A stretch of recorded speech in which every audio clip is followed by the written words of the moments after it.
Hey everyone, welcome back to the channel. In today's video, I'll be showing you how to add money to your Wisely card in 2025. Quick and easy.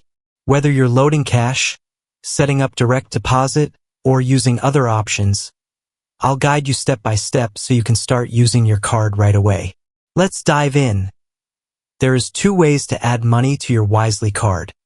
First is the Green Dot Deposit Cash retailers nationwide, including CVS, Dollar General, Rite Aid, 7-Eleven, Walgreens, Walmart, and more.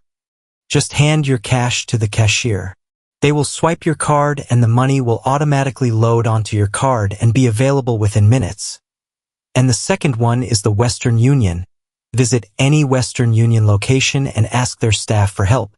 And that's it.